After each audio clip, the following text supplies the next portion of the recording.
Warahmatullahi wabarakatuh. Alhamdulillah, hamdan katsiran thayyiban mubarakan fi kama yuhibbu rabbuna wa yarda, amma ba'd. Kaifa halukum anak-anakku sekalian di kelas 3A?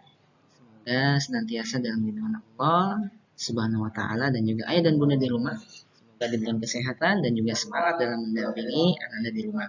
Baik, kita lanjutkan lagi di tema qadarullah masyafa'al. Untuk hari ini kita beralih buku ya Bunda, ya. Jadi anak-anakku sekalian kita beralih buku ke tema B, ya. Jadi karena tema A-nya kalian belum dapat, ya, kemarin itu untuk pemanasan aja ya pembelajarannya. Dan ini kita akan mulai pembelajaran dari tema B. Baik. Nanti kalau buku sudah datang gimana Ustadz? Iya, nanti kita habiskan dulu tema B-nya, baru kita ke tema A. Baik. Nah, silakan anak-anakku sekalian, sebelum kita memulai kita berdoa dulu ya. Bismillahirrahmanirrahim. Allahumma inni as'aluka ilman nafi'an wa rizqan thayyiban wa amalan mutaqabbalan.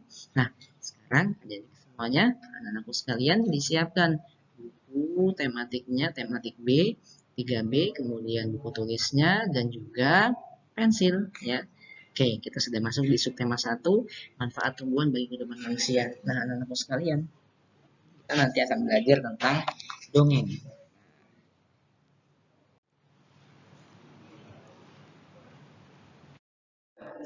Sekarang lihat di bukunya di halaman ketiga, salah satu manfaat tumbuhan adalah sumber makanan ya. Sumber makanan itu misalkan apa? Beras, sayuran, dan buah. Nah, di rumah Deli tumbuh pohon buah jambu biji dan tanaman tomat.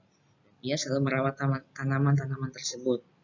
Silakan anak-anakku sekalian dibaca atau di halaman 3 ya, persahabatan pohon jambu biji dan tanaman tomat.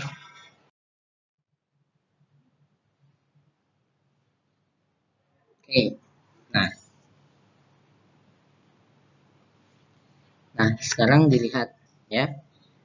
Sebelum kita lihat slide, anak-anakku sekalian, lihat di halaman 3 tadi ya. Nah, ini cerita tentang dongeng anak-anakku sekalian ya. Dongeng itu apa sih Ustadz? Dongeng itu ada cerita khayalan. Nah, dongeng itu umumnya bercerita tentang kehidupan pada zaman dahulu kala. Nah, dongeng itu biasanya berisi pesan atau amanat. Tokoh yang ada dalam dongeng itu biasanya manusia, hewan, atau tumbuhan. Nah, ini ceritanya tentang apa anak-anak? Tentang tumbuhan. Nah, dongeng itu juga memiliki alur cerita yang sederhana. Ya, alur itu apa? Itu rangkaian peristiwa dalam cerita. Biasanya di dalam dongeng tersebut ya terdapat pesan yang disampaikan. Contohnya nih, ya, dongeng yang terkenal di Indonesia apa ya? Ada yang tahu nggak? Iya, pinter, yaitu bawang merah bawang putih. Kemudian ada lutung kasarung dan juga ada yang apa tuh? Yang tidak berbakti pada orang tua itu yang dikutuk jadi batu. Nah, yaitu Malin Kundang. Baik, sekarang kita masuk ke pembelajaran MTK anak-anak sekalian. Nah, di sini ada keranjang hijau dan biru yang masing-masing berisi buah apel. Nah, lihat di sini ada keranjang biru dan keranjang hijau. Nah, di keranjang warna biru terdapat ya 9 ya. 2 3 1 2 3 4 5 6 7 8 9. Nah, kemudian yang di keranjang warna hijau ada 6 tuh 2 3 4 5 6. Jadi 9 tambah 6 adalah 15. Nah, bagaimana jika banyak apel di setiap keranjangnya ditukar? Nah, misalkan ini diubah ke sini ya. Terserah kalian berapa dan itu silakan kalian hitung sendiri.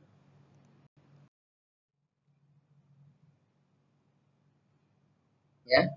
Nah, ini dia ya. Jadi jumlah apel seluruhnya tadi dapat ditulis dengan 6 tambah 9. Misalkan kalian menukar dari keranjang biru ke keranjang merah, tapi jumlahnya sama ya, 9 sama 6. Nah, itu tidak mempengaruhi jumlah apel seluruhnya ya. 9 tambah 6 yaitu 15, 6 tambah 9 ya 15 juga. Ya. Hal di atas membuktikan bahwa pada penjumlahan berlaku adanya sifat pertukaran. Pada sifat pertukaran penjumlahan, letak atau urutan bilangan tidak mempengaruhi hasil penjumlahan. Perhatikan contoh lainnya berikut. Nah, silakan lihat contohnya anak-anakku sekalian ya di halaman kelima. Nah, ada 150 tambah 350 jadi 500. Nah, di keranjang berikutnya nomor 2, keranjang berikutnya 350 tambah 150 yaitu 500. Intinya hasil sama ya, tapi tidak mempengaruhi ya pertukaran posisi tadi. Nah, anak-anakku sekalian, di sini ada lagu nasional yang berjudul Pemandangan karya A.T. Mahmud. Nah, coba kita bahas ya sama-sama nih. Bacalah kutipan cerita tersebut. Oke. Ketika tanaman kaktus merasa sedih karena tidak ada yang mau berteman dengannya. Dia memiliki daun-daun yang tajam sehingga teman-teman tidak ada yang berani menyentuhnya. Tanaman kaktus merasa tidak memiliki manfaat bagi kehidupan. Jawaban yang pertama apa? Mengapa tanaman kaktus merasa sedih? Ya, betul. Jawabannya ada di teksnya ya, di cerita tersebut, yaitu tidak ada yang mau berteman dengannya. Kemudian, menurutmu apa yang akan kamu lakukan jika kamu adalah tanaman kaktus? Ya, isi ya di buku tematiknya, yaitu apa? Ketika kamu memiliki apa menjadi tanaman kaktus. Ya, ya betul. Jangan putus asa dan juga jangan mengeluh ya, Nak. Kemudian nomor 2, ya kita lihat. Nah, di sini ada berapa nih? 1, 2, 3, 4, 5, 6, 7, 8, 9, 10, 11, 12. Oke, berarti isinya 12. Kemudian yang ini dihitung ya. Oke, berapa? 18. Betul. Kemudian ini ternyata sama ya, 18 juga. Kemudian ini ada 12. Nah, itu ya anak-anakku sekalian dikerjakan di rumah di buku tematiknya masing-masing. Nah, ini silakan dikerjakan ya. 120 tambah 280 berapa? Nah, ayo dilihat di sini angka ratusan ya. Nah, ini angka puluhan dan ini satuannya. Ini ribuan ratusan maksudnya. Dan di puluhan ini satuan. Nah, ini lihat. Ini isinya berapa anak-anakku sekalian? Ya, 408. Ini juga sama ya. 408, 400. Ini berapa? Jadi 120 tambah. Oke, betul. Ini 120.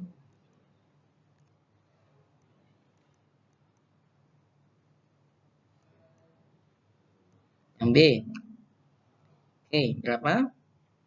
6 tambah 3, 9. 2 tambah 3, 5. Berarti 5, 90. Anak kelas 3 ini pintar-pintar ya bunda. Masya Allah. Berarti 230 tambah 3, 60.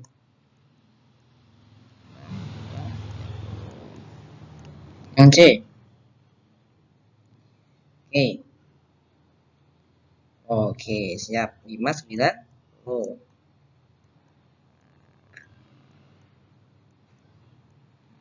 Kemudian ini 4, 7, 5. Tambah 1. 317 tambah 233. Itu di bukunya masing-masing ya. Oke, sudah? Berapa? Ya, betul 550. 550. 317 dan 233. Nah ini diisi ya di bukunya masing-masing. Kita lihat lagi pembelajaran baru kita. Nah, anak-anak sekalian, ya, kapan biasanya kamu mengucapkan terima kasih? Kapan anak-anak sekalian? Ya, makhluk sosial itu adalah apa? Manusia itu adalah makhluk sosial ya, yang saling memerlukan satu sama lain. Nah, agar kehidupan bersama itu dapat berlangsung dengan harmonis, setiap manusia harus saling menghargai. Nah, jika ada seseorang yang yang berbuat baik pada kita, maka kita perlu mengucapkan terima kasih. Mengucapkan terima kasih merupakan salah satu perbuatan yang terpuji yang sesuai dengan pengamalan sila kedua Pancasila. Apa tuh ya sila kedua Pancasila? Kemanusiaan yang adil dan beradab. Nah, kemudian mengucapkan terima kasih juga dapat membuat hati kita menjadi senang loh. Dengan berterima kasih hati kita menghargai dan menghormati orang yang telah berbuat baik pada kita. Apakah kalian pernah mengucapkan terima kasih dan bunda di rumah atau mungkin pada adik atau kakak kalian? Jangan sungkan ya, dan juga jangan lupa untuk terus ketika mereka berbuat baik kepada kita berterima kasih pada mereka. Ini ada lagu dari Ibu Sud, yaitu Lihat Kebunku. Ini ada kaset Mengkudu. Nah, aku sekalian ya, kita masuk ke bagian ketiga nih. Nah, di sini lihat ya. Di toko buah terdapat 2 kotak berisi buah jambu, ya. Kemudian kotak yang pertama berisi 480 jambu. Dan yang kedua ada 515 jambu. Berapa jumlah jambu seluruhnya? Kamu sudah belajar kan tentang sifat pertukaran pada penjumlahan? Ayo ingat-ingat lagi ya. Nah, sekarang perhatikan contoh berikut ini. Nah, ini anak-anakku sekalian, tugas di rumah ya, jangan lupa untuk mengerjakannya dan usah tunggu sampai jam 5 nanti sore. Nah, kemudian kalau ada yang berhalangan atau ada kendala di rumah, silahkan disampaikan lewat WA pribadi ya. Nah, ini ya contohnya di atas ini 480 tambah 515. Ya, tidak apa-apa dengan cara seperti ini juga ya, supaya memudahkan kalian. Nah, jadi 480. Nah, 0 tambah 5 berarti 5. Nah, 8 tambah 1 berarti 9. 4 tambah 5 berarti 9. Berarti totalnya berarti 9, 9, 5. Jadi, nah ini dia ya. Ini hasilnya, ini hasilnya. Nah, ini apa namanya anak-anakku sekalian? Ya. Ini adalah namanya sifat pertukaran atau komutatif pada penjumlahan. Apa Ustadz itu artinya? Ya, pada penjumlahan. Jadi menyatakan bahwa hasil penjumlahan dari dua bilangan cacah ya akan sama walaupun kedua bilangan tersebut ditukar. Ya, ini contohnya 480 di depan ya, dan yang ini 480-nya di belakang. Ini ada pertukaran tapi jumlahnya sama. Nah, silakan dikerjakan di rumah masing-masing dan juga di buku masing-masing ya anak-anakku sekalian. Di buku tematik saja nggak apa-apa ngerjainnya ya, di buku paketnya. Jangan lupa fotokan ke Ustadz ya. Dikirim ke grup absen dan juga tugas. Mungkin ya. Ya, baik. Anak-anakku sekalian, ternyata di slide sebelumnya itu adalah contoh ya. Jadi silakan kalian melihat contoh di slide sebelumnya dan sekarang kalian tugasnya hanya mengerjakan yang ini ya. Khasiat buah mengkudu ya, tadi apa khasiatnya? Ada di buku ya. Silakan dilihat di halaman 14. Kemudian mengapa buah mengkudu tidak disukai oleh banyak orang? Nah, ini silakan anak-anakku sekalian ditulis di buku tematiknya ya. Ya, kalau memang tidak muat di bukunya, silakan dikerjakan di buku tulis tidak apa-apa. Kemudian nomor 2, lengkapilah penjumlahan berikut. Nah, sekalian, mungkin ini saja yang dapat Ustaz sampaikan. Ya, kurang lebihnya Ustaz mohon maaf. Semoga bermanfaat dan jika ada masukan, silakan disampaikan ke Ustaz pribadi. Semoga pembelajaran kita lebih baik lagi. Ya, barakallahu fikum. Semoga dapat dipahami dengan baik. Assalamualaikum warahmatullahi wabarakatuh. Subhanakallahumma wa bihamdika asyhadu an la ilaha illa anta astaghfiruka wa atubu ilaik. Assalamualaikum warahmatullahi wabarakatuh.